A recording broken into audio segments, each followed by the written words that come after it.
Hey there, Tad Hargrave from Marketing for Hippies, and it's been a little while, so I've been wanting to record this video for a bit. A colleague of mine, Anastasia, had sent me a question. She said, I'd love to hear your thoughts on being confident versus being convincing.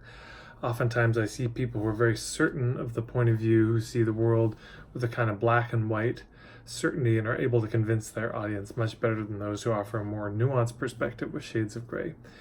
It is human to yearn for a kind of certainty, especially in today's increasingly complex and confusing world. A black and white perspective offers just that. I've noticed that it's easier to be swayed by such a confidence, even if it is for a time. How do you see that in relation to marketing? Many thanks. Such a good question. Well, of course, it's true. You know, we see it all around us. The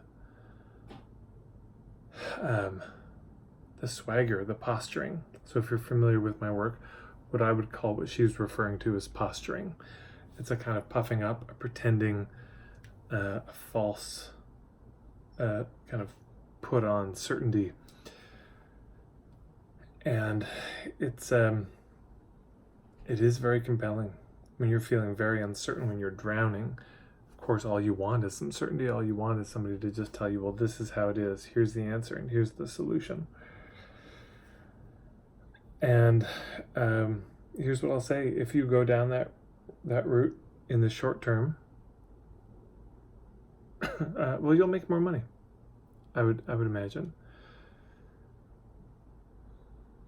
What you won't have is long-term loyalty. There'll be a constant churn. There will be people will come in initially because of your promises, because of the oversimplification, because of how easy you make it sound. They'll come in and they will buy.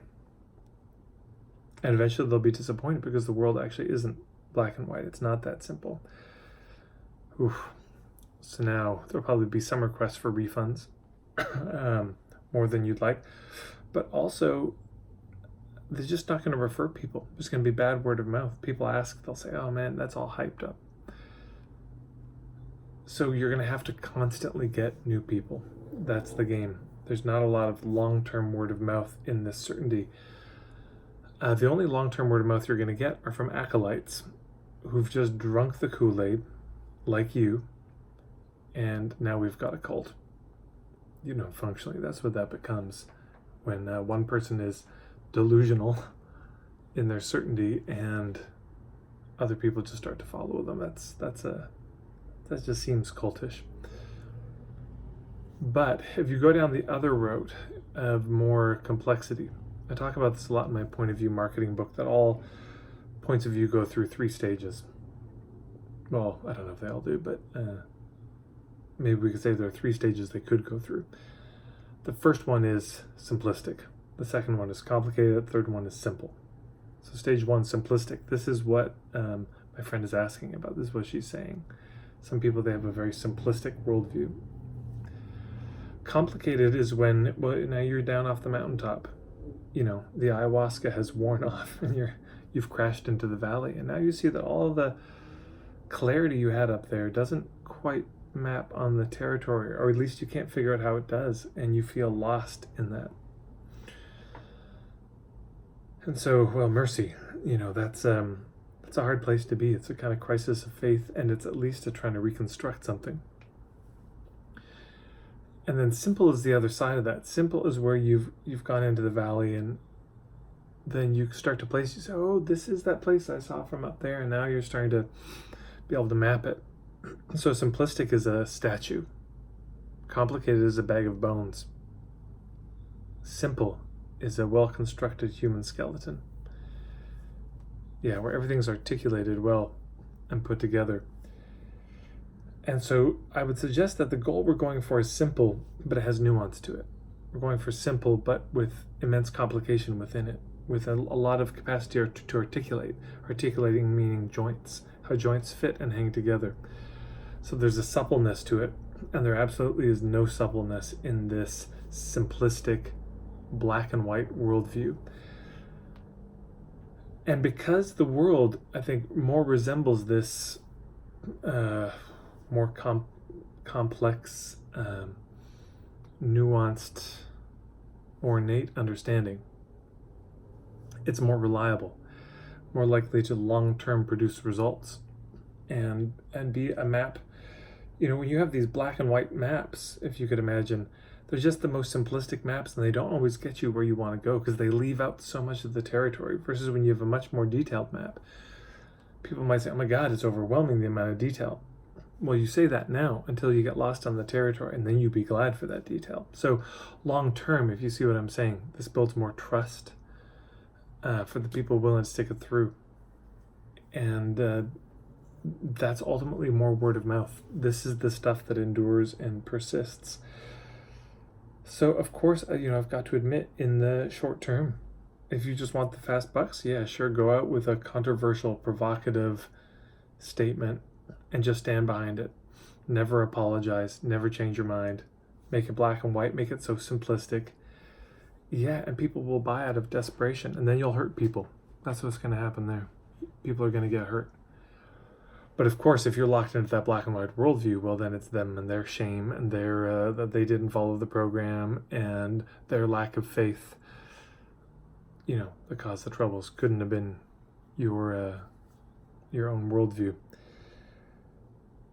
So I think it's possible to feel very, I was going to say confident, I guess, but grounded, settled in your understanding. Because you've spent the time out on the territory. That's where the map came from.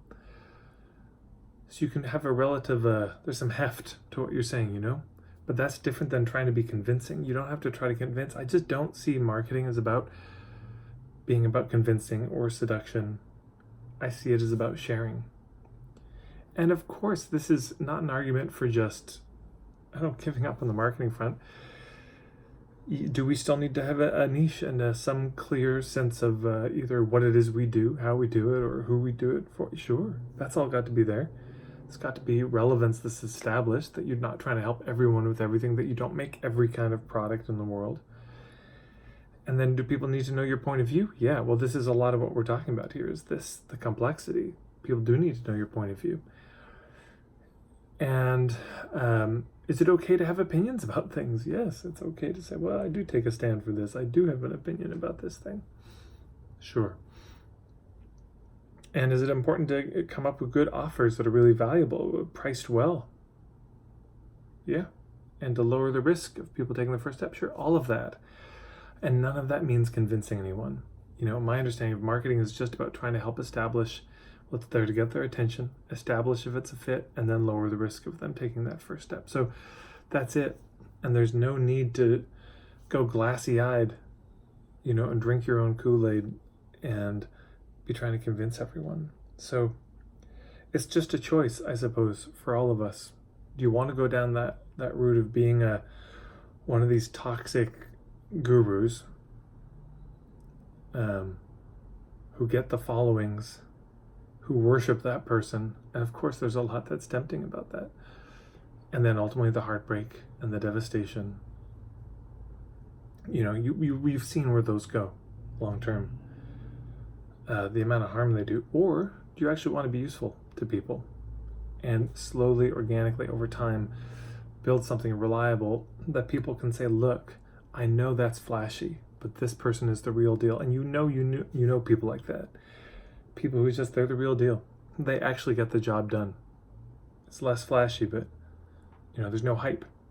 They just do the work, and it's reliable. You can count on them to tell you the truth. You can count on them not to oversimplify things. Oh my God.